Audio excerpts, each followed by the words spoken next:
Blighty Boxing with Frank Warren and Queensbury with young Denzel. How are you, mate? I'm good, thank you. How you been? All right. So, I know it's been a frustrating few months for you. You just want to dust off those cobwebs of the last fight, shake off the demons. But yeah, how you been all in all? I've been good. You know, in the gym. I've been in the gym, you know, since the last fight, cracking on with it, working on things and all that stuff. So I just want to get out there, put things right, and you know, show what I've been working on, or like show myself what I've been working on, that I can actually get it off in the fight. But other than that, I've been all right. You know, I think the gym's helped a lot. So yeah. Well, Martin said to me a little while ago, it's just you just desperate to get back in there and just show yourself and prove yourself again. But by the same token, your opponent hasn't had another fight yet, has he? So the timings are, you know, no different. It's just the fact is how overeager you are to jump back in, isn't it? Yeah, no, exactly. If you won the fight, you might not have been out by now. 100%, and I know that. I think I said that in another interview I'd done with someone else. But if I'd have won the fight, you're right. I probably wouldn't even be out by now. But because of how it ended, I couldn't sit on that. Every time I speak to someone, they go back to the last thing I'd done, and the last thing I'd done, I'm not happy with. So I don't want to talk about that. So I want to do something else about it. I want to do something about it. So I was trying to get out the next month. I'm like, Mars, any shows? He's saying, listen, we're trying, there's not much we could do, and every day I'm like, Mars, is there any news? And it's like, if I'd have won, I wouldn't have been that eager. So you're right, but I just wanted to correct that straight away. Would you call them demons, or is it just a little bit of your pride you just want to sort of repair? So it's a bit of everything, innit? It's like, it's definitely my pride, ego that, you know, I want to, you know, repair. And it's also just like, in my mind, like just trying to reassure myself that I can do this, do you know what I mean? Like, regardless of what happened, I can do this. Like, you got people trying to write you off now. You probably even trying to write yourself off, thinking, what? Like, how did that happen? What happened there? Like, what went wrong? You're just trying to think of everything, and it's like, nah, I know I'm better than that. I need to get back. I need to show what I can do. I need to prove to myself I can still do this. I've still got world title ambitions, and I need to prove to myself that I am good enough to achieve a world title. So I just wanted to get back out straight away. Anything that I've been doing in the gym doesn't matter to me. Like, of course it does in terms of learning and stuff and picking up things, but on the night is where it counts. If I can't do it on the night, it doesn't count anywhere. I could be a world champion in the gym, it don't mean nothing. It's an interesting insight, because the loss, in the grand scheme of things, doesn't matter a jot. Yeah. You know, when you reach the point when you're 20-1 or 20-0, does it really matter? Who cares? When you look, when people look at the records, it matters nothing. Yeah. But what you have just illustrated is a sort of a personal thing where your mind, you know, your own mind is probably the biggest battle, is just reconciling yourself to the fact that you're not invincible, but sportsmen lose, sportsmen win, you know. That's what you exactly. No, that's true. Like you're saying, losing is like, it's a part of sport, isn't it? You win, you lose, you win, you lose. I think the Mayweather era was like, be undefeated and blah, blah, blah, and all this stuff. And that makes people avoid fights. But I've always said I'm going to protect my own in the ring. And if I can't, then I can't. You know what I'm saying? I just got to bounce back and, you know, come again stronger. And that's what I'm, you know, going to show that I can do. Like you said, as you move down the line and people look at your resume and what you've achieved in the sport, the loss means nothing as long as you bounce back right. So now this is what I want to do. I want to bounce back right and just be on a better path and a better. How's your confidence been? Has that taken a knock, or are you okay? No, it hasn't taken a knock. My confidence is fine. I know I can fight. It's just the frustration. I want to get back out. I'm just a bit annoyed at things. I'm angry at things. Every time I think in it, I get pissed off again, and it's like, nah, I know I'm better than that. It hasn't made me think, oh man, I'm not good. It hasn't made me go on my shell. Do you know what I mean? Like, I'm still out. I'm still outside. It wasn't even so much the embarrassment. Of course, there was a little bit of embarrassment there, but it was more so just me inside. Like, I was hurt. Like, I can't believe I lost like that. Do you know what I mean? So I need to make it right with myself. Forget everyone else. Like I said, some people will say things and write me off, different comments, but I need to prove to myself first before I'm thinking about proving it to anyone else that I can still do this. Well, I certainly don't think you've got anything to prove to anybody else. Like you say, it's just about, you know, being okay in your own head. That's That's the main thing. Your confidence just takes a little knock, you're back at it, and you're back out again on Saturday, September 11th, very high up on a World Championship card. Yeah. So I mean, that ain't a bad place to return, is it? No, it's not. I'm thankful for that as well. I'm thankful for that I'm so high up on that card, and I got a good, decent fight. Because I said already, like, if you don't get anything soon, just put me in a fight. I don't want no more. I don't want a, like, an 8-round. But that was the route we were gonna go. But ended up getting Andrew Robinson a 10-round fight, which I've said, if I don't get that before August, that's the type of fight I want. So I'm happy with that. Everything's worked out how it was meant to work out, and I just need to go out there on Saturday and just do the job I know I can do, and just prove that I'm still in the mix. Like, don't try and count me out. You know what I mean? Well, you're staying at a level, aren't you? Because Andrew Robinson, that animal, as he is otherwise known, his last fight was for a British middleweight title, wasn't it? That didn't go his way. Obviously, he was up against someone who was fighting at world level. Yeah, of course. But you can't overlook him, can you? Sort of he's had a reputation over the years. He's had a reputation. He's had some good wins.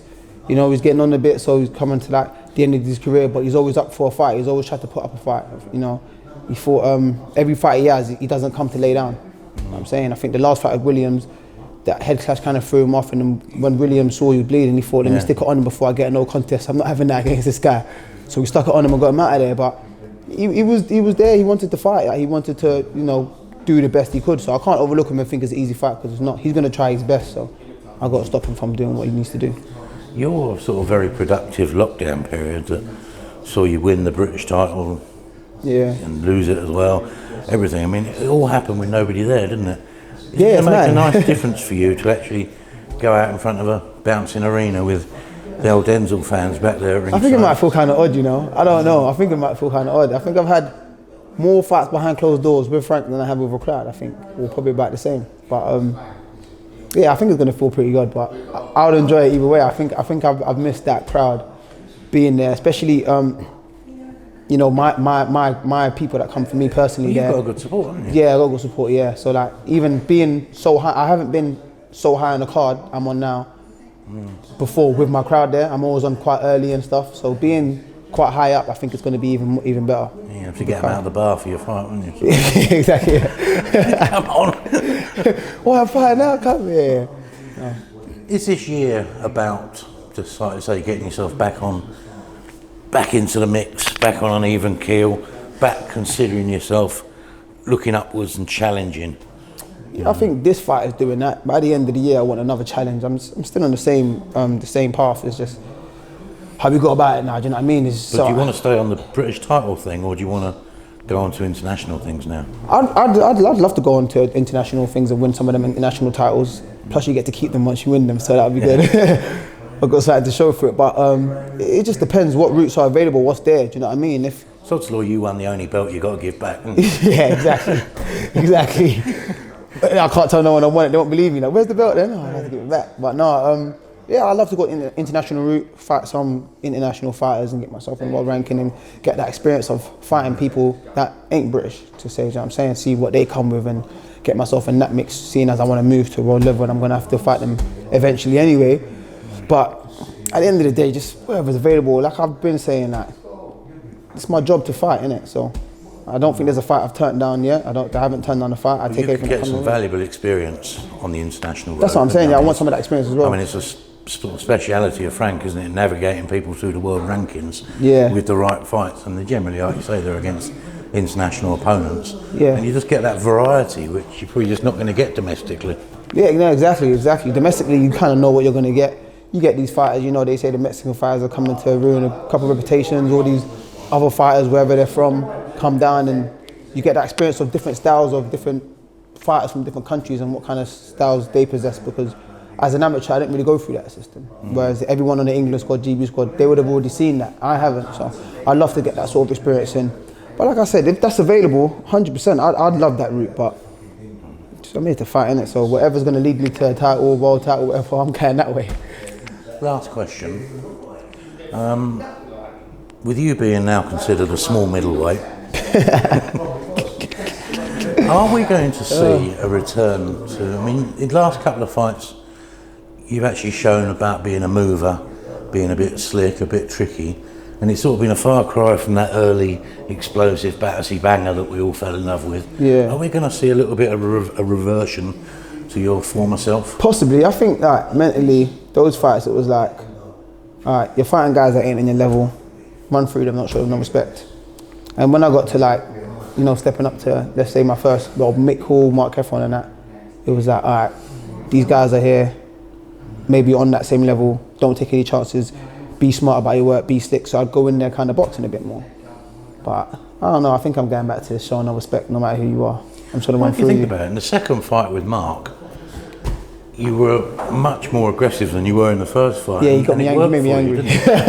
Yeah, and it worked. Yeah. So I mean, obviously, it's something that's in you, isn't it? You're a finisher. When you go for the jugular, you go for it. Don't you? I've got that in me, but I guess it was just in my mind where, like I do, how I box in the gym. It's like, I know this works, but every fight I've won, I've gone forward. Do you know what I mean? So, you know, you probably see a bit more of that. We can blame Ray because he was a Harold Graham fan, wasn't he? yeah, tried to get me doing. No, I'm joking. No, he didn't. But yeah, I think there'll be a few changes, but you see on Fight Night anyway. I think there's been a change in mentality and, you know, how I approach fights and how I see other fighters and that now. So yeah. All through experience, isn't it? All through experience, yeah. This is the experience I guess they're saying you needed, because fighting-wise, I know I can fight. I spar in the gym, I do millions of rounds with everyone. From when I first stepped in the gym, I was sparring Alan Higgins, Ahmet Patterson, all them guys there. Done rounds with John Ryder, done rounds with Evan Yes, like all these top guys, you know what I mean? So that in that sense, I didn't need that. But I guess in the fight, taking a loss, coming back, that sort of experience is probably what's gonna edge me on. It's either gonna make or break me. So I gotta make sure I make the most out of it. We look forward to it. Yep, so do I, too. Thank you very much. Thank you. Yes.